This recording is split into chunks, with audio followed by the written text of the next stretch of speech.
Congratulations on your new puppy. This is a very exciting moment for you, and we're very blessed and fortunate to have been a part of it. So we wanted to give you the necessary information. We call it Puppy Care 101. It's just stuff that you should know to help you be the best parents you can be to your new puppy. Help your puppy thrive, and we're blessed to have been a part of it. So what we're going to do is we're going to give you some information in regards to maintaining the puppy, taking care of the puppy, and things to expect over the next few weeks. So we're going to give you this informative video, and then following that, we're going to provide you with a quiz, just to make sure that you retained all the necessary information, all right? And then when we deliver the puppy, you're going to get a great puppy certificate saying that you're well equipped and you have all the necessary information, whether or not you have a puppy or don't have a puppy, whether you're a first-time puppy owner or you've been doing this for years. Our main objective is to make sure that you have a happy and healthy puppy. So the first thing we want to go over is kennel cough. Now, kennel cough. Puppies can't give it to us. We can't give anything to them. And just like a baby, these puppies have underdeveloped immune systems. Remember, 8 to 12 weeks old, just like an 8 to 12-week-old child. You don't want to overly expose them to pathogens. You don't want to stress their body out. So something you want to be aware of is when you hear the sound, it sounds like a... You could laugh at that. It sounds pretty funny. Or you hear like a... And then you go to your spouse, you go to your family member, did somebody hear something? Did somebody hear the puppy sneeze? Was that like a backwards like cough? If you hear that, you need to let us know immediately.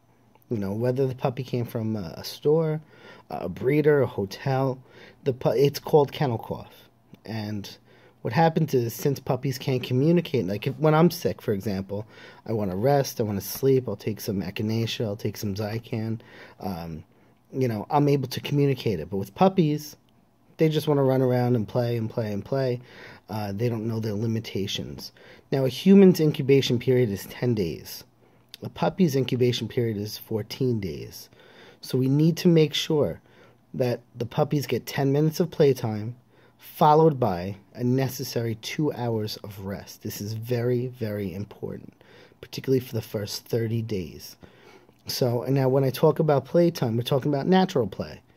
We're on the ground, on the floor, the puppy's playing with us. We don't want to be throwing the ball. We don't want to be pulling rope, anything strenuous, jumping. We don't want to stress the puppy out. Remember, the puppy's young, and we want to make sure that the puppy's immune system is at its strongest while the puppy's still an infant. So as I said, you want, for 30 days, 10 minutes of playtime, followed by 2 hours of rest time. 30 days is a magical number. For 30 days also, you want your puppy to stay indoors. If you have another dog, you also want the puppy ideally to stay away from the other dog for approximately 2 weeks. The reason being, your puppy's up to date on shots. But there's still more shots that need to be provided to the puppy. So we don't want to expose your puppy to a pathogen that they're not protected against. Okay? So for 30 days, no dog parks, no bringing the puppy to Petco, no going to other people's homes that have other animals. They have an immune system that is able to fight off certain pathogens, but your puppy doesn't have that since they're only 8 to 12 weeks old. So for 30 days, you want your puppy away from other animals. So once again, that 30-day number comes back into play. For 30 days, you want to keep the puppy indoors. In regards to potty training, that's going to be indoors as well. As you well know, ticks, raccoons, highly prevalent. And what happens, for example, raccoons, they urinate on the grass. If a puppy steps on the area where a raccoon may have urinated, there's an awful disease that may happen to the puppy. The puppy may get it. They lick their paws, and now they'll have what they call leptospirosis. Now, all puppies get 2 leptospirosis shots. At this point, probably the puppy won't have both shots. So for 30 days, you want to keep the puppy indoors. You want to wee-wee pad train the puppy indoors, either on like a floor Or you could also use, some people use like a 55-gallon totes, those storage bins, those plastic storage bins.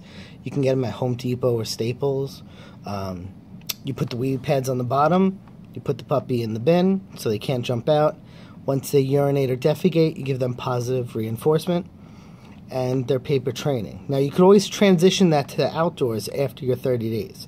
But for 30 days, you want to keep the puppy indoors. Sometimes if you have like a cement or like a brick or wooden patio out back, you can use it. Only if you put the puppy on a leash, you walk the puppy out, let the puppy urinate or defecate, and then promptly bring the puppy back indoors. You know, you do not want them walking on grass.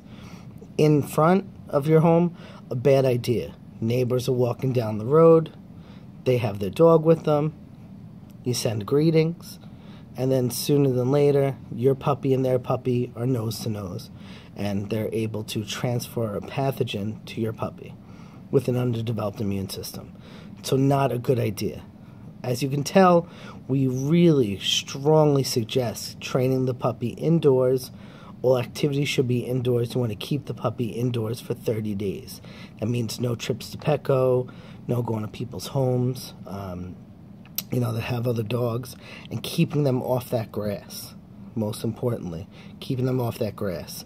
If it's cold, if it's winter and it's cold outside, we strongly suggest, whether it's a Yorkie or a German Shepherd, puppies need to stay indoors. No outside whatsoever. No matter what, no exceptions.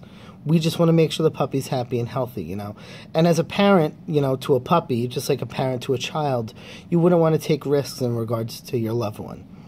That's why we're telling you, keep that puppy indoors for 30 days. Now, upon receiving your shot records, upon getting the puppy, you're going to show our vet these shot records, and they'll let you know what shots need to be taken and when. So, going back to the topic of kennel cough, we stress this because it's just very important. 411 is better than 911. We want to give you the necessary information, things to look out for. So if you hear that sound or that's a sound that puppies make. It's not a hiccup. It's not a sneeze. That may be a sign that it's kennel cough. And quite frankly, wouldn't you rather the professionals let you know, yes, the puppy's sick, or no, the puppy's well? So you have 5 years of free vet services that cover this type of situation. So if that happens, if you hear it, don't procrastinate. Let us know immediately. Let your vet know immediately. We're going to set up an appointment with the vet and make sure everything's perfect. So if you hear that sound, you're going to call us and let us know. You're going to call the vet, set up an appointment, and let us know when the appointment is. What happens is that puppies don't sweat. Puppies pant.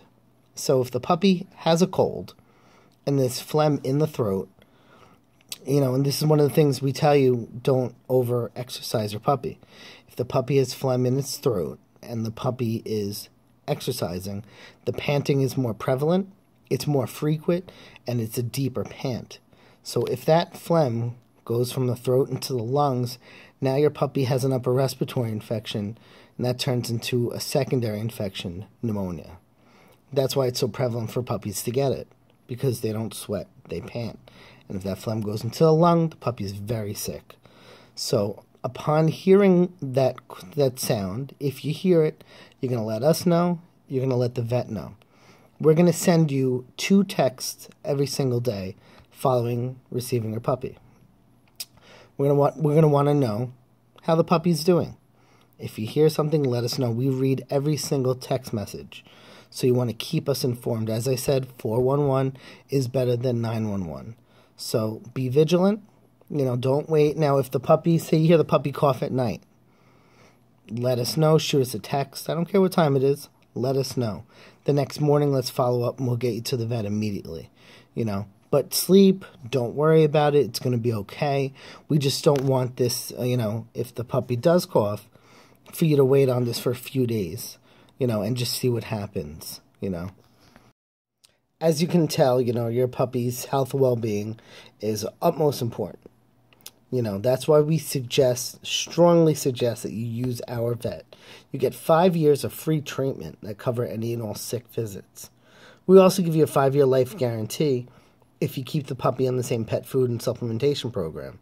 So obviously it would be in our best interest, since we give you a 5-year life guarantee, to provide you with the highest quality vet. Our vet sees such a large volume of puppies. I would never go to my son's pediatrician. Like, he shouldn't be going to my doctor. This vet specializes with puppies. They see such a tremendous volume of puppies.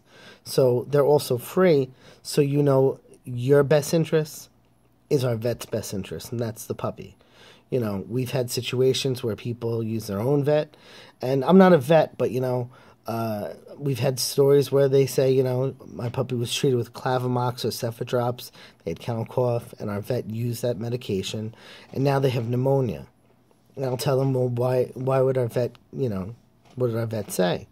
They said, we didn't use your vet. So we're giving you 5 years of free treatment for any and all sick visits. So use it. Take advantage of it. Since it's free, you have nothing to lose, and that we gave you the best vet. So if the puppy ever got sick, the puppy will get treated immediately, appropriately. Sometimes people say, vets will say, oh, it's viral, just sit it out. And then, as I said, puppies don't sweat and they pant, they get kennel cough, now they have pneumonia. So we don't want that to happen. We want to see our puppies well. So keeping that in mind, statistically, during the winter, normally about 7 out of 10 puppies will get kennel cough. During the spring and summer, about 2 out of 10. During the fall, about 4 or 5 out of 10. So, keep that in mind, and that's why we strongly suggest to use our vet. They are phenomenal. Keep us informed, so if the puppy ever got sick circumstantially, you let us know, let our vet know, and then keep us informed. We're here for you. We're here for your puppy. That's, the most important thing.